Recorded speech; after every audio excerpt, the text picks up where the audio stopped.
Hello and welcome to another video. I'm Northern Soul Reaper and today I'm going to be reviewing a manga series that I've wanted to talk about for quite some time. I actually had this video planned out to be recorded sometime last year. If you're a regular of the channel, you've probably heard me talk about this series on a number of different videos at different occasions, and it really does feel like this video has been a long time coming, so thank you very much for being patient.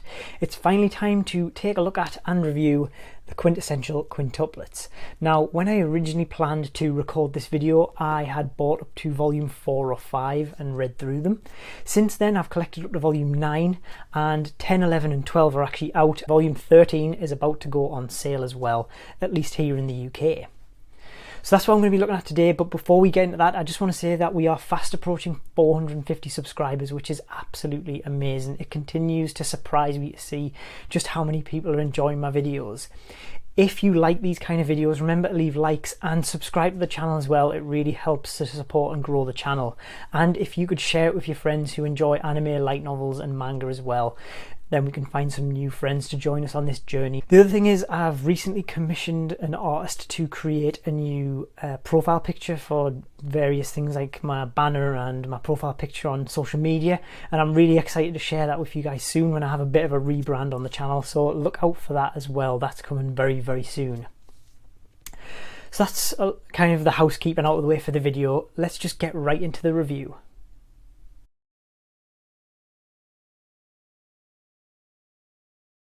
Up front, I just want to say that this is a bit of a spoiler warning for this series. I will be going into a little bit of the basic setup and premise from volume 1, but I won't really be discussing anything in detail past that point. Any character relationships that are formed or anything past the sort of intro couple of chapters in volume 1, I will not be discussing and spoiling. If you want to go in completely fresh, then I would recommend going away and reading the first volume first, and then coming back to this video to hear my thoughts on it. The Quintessential Quintuplets follows Futaro Uesugi, a high school student who, while incredibly clever, so clever that in fact he is the top of his class in every test, he is not much of a sociable person.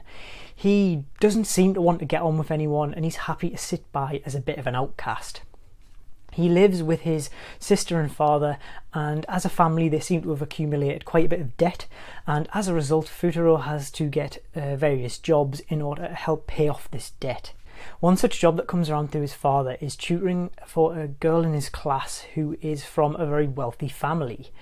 There's just one problem. Remember when I said that he wasn't a very sociable person? Well, just before finding out about the tutoring role, he managed to get into an argument with the girl in question over cafeteria seating arrangements, inadvertently called her fat, and flat out refused her offer of him becoming her tutor. Yeah, Futaro realises he may have messed up a bit, and he decides to try and get back on the good side of Itsuki Nakano in order to get the paid tutoring role. What Futaro doesn't know at this point is that Itsuki is one of 5 quintuplets, so he won't just be tutoring for her, but also her 4 siblings, Ichika, Nino, Miku and Yotsuba. I should also point out at this stage that none of them want to study at all, and I should also mention that they're all dangerously close to flunking out. So this basic setup begins the premise of the manga. Futaro must win over each of the sisters and help them achieve a passing grade. He might just learn a little bit about himself and improve himself along the way as well. What makes Quintessential Quintuplets incredibly interesting is that the entire story of Futaro tutoring these girls is one big flashback story. The manga uses a very intriguing and fun framing device of showing Futaro about to marry one of the quintuplets. So the entire story of their high school days is him reminiscing about how he met and fell in love with her. Now here lies the true story and complication of the manga. We don't know who Futaro is going to marry. The bride is shown in these present day sequences, but because the quintuplets all look alike, it's impossible to know which one he chooses. And so an internet meme was born. If you've looked into Quintessential Quintuplets at all, you will have probably seen numerous articles, videos, or just forum posts going over which of the quintuplets is best girl, as everyone who reads the series comes up with who they want Futaro to end up with. You see, when you start reading this series, you might just think it's a bit of fun, a romantic comedy harem series, pretty light-hearted, right? Wrong. This is very serious business. Over the course of reading this series, you will come to enjoy and appreciate the company of all of these characters, and you will form your own opinion of who Futaro should end up with. Look, you can tell yourself all you want that you're just going to read this for the story and enjoy it and that's that, but I'm sorry to say that you will eventually form an opinion of who is your best girl, and you will be rooting for them to win Futaro's affection. It's just going to happen, so you might as well accept it now. But what I really enjoy about this series is how that each character is likeable in their own way, and I'm not just talking about the Quints. Futaro starts off as a little bit of a jerk, a little bit unlikable, but even he has his own quirks and unique charm. His little sister Riha often steals whichever scene she's in, and Futaro's father is hilarious to see whenever he's on the page. Speaking of fathers, the quintuplets' dad is a little bit of an imposing figure in this series, despite his appearances being few and far between. Often he'll call up Futaro or the Quints in order to remind them what should happen if they are to fail in their mission of passing this next school year, and these often lead to some hilarious moments as well. Quintessential Quintuplets features one of my favourite cast of characters in a manga. A lot of times when I'm reading a slice of life or a romantic comedy, what I'm really looking for is a likeable bunch of characters to spend time with and hang out in their world, and Quintessential Quintuplets is definitely one of the best for this. I really like the overall story of this manga, and I'm not just talking about the high school sequences, but also the overarching plot of the Wedding Day series is really interesting and fun to follow along with. This series does a really good job of giving characters chapters in which to shine and giving them some real and meaningful character development. With the quintuplets in particular, you never feel like one particular character is being favoured over another, and that adds to this whole favourite quintuplet thing that the story is so good at manipulating within you as you read. The series never explicitly tells you to relate to and favour one character over another. Rather, it just lets you form attachments naturally over the course of the series, and this is something that it should be applauded for. Few manga that I've read have such excellent and well written main and side characters. When I was writing up this review, I struggled to come up with any real negative criticism that I could draw at the series. It's just so likeable when I was reading it, but there are some chapters or some elements of the story that could feel a little bit forced in order to provide some of that fan servicey elements to the series.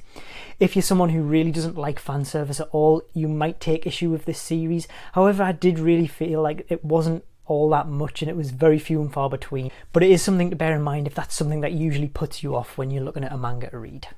And even if criticism could be levelled at some chapters for feeling a bit like padding, yes, there are some chapters that feel like they might just be there to prolong the series a little bit, but even that was a positive for me because I just enjoyed being in this world with these characters, so I didn't really see the padding in those chapters as a negative. But it could be something that you might take issue with if you just want to get straight to the point and follow the story as succinctly as possible. As for the artwork in this series, it's absolutely superb. It's fairly realistic, so there are no Shonen Jump-esque grandiose action fight scenes or out of this world elements. But what the mangaka does manage to do is create a really consistent and believable world, and for me that starts with the characters. Every character feels unique on the page, to the point where if there's a zoomed out wide shot, you can pretty easily tell who is on the page. Futaro is often drawn with a dour expression on his face, and it often adds to the comedy of any particular moment. For the quintuplets themselves, it could have been so easy for the artist to just draw them all looking the same hair, same clothes. And yeah, it probably would have been easier and a little bit simpler for this series, but it absolutely would have been to the detriment of the series. What they have done here is given each quintuplet their own look and style. Their faces are the only thing that's identical here. Their hair, clothes, the tidiness of their rooms, it all comes together to make each quintuplet feel individual and unique from their siblings. Now, I'm a sucker for an environment, so I have to say that all of the locations in this series really are drawn to feel realistic and unique. Often a location will feel like a character in and of itself, and even those locations that are only used over the course of a couple of chapters, there's a lot of attention to detail that's been paid to each and every location, and it makes me very happy.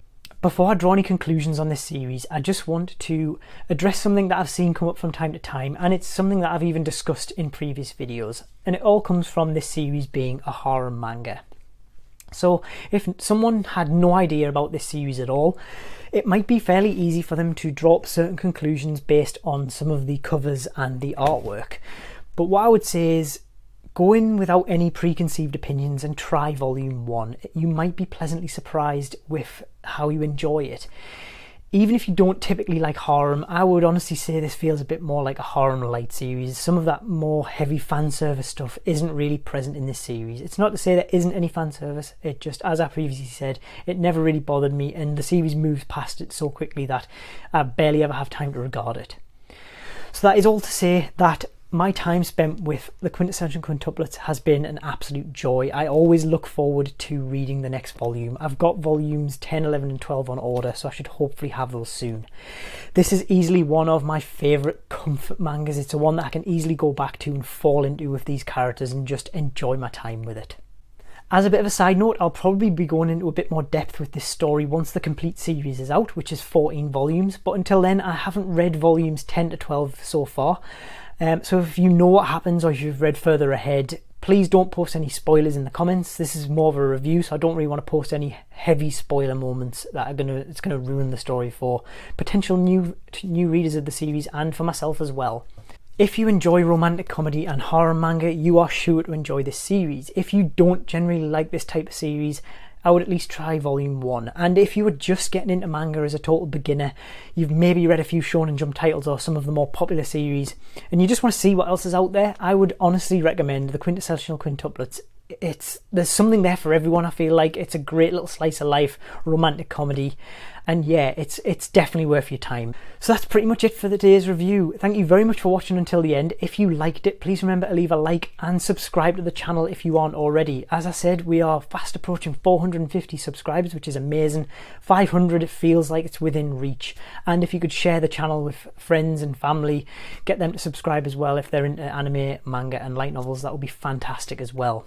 And that's it for today's video. Thank you very much for watching. I've been Northern Soul Reaper, and until next time, goodbye.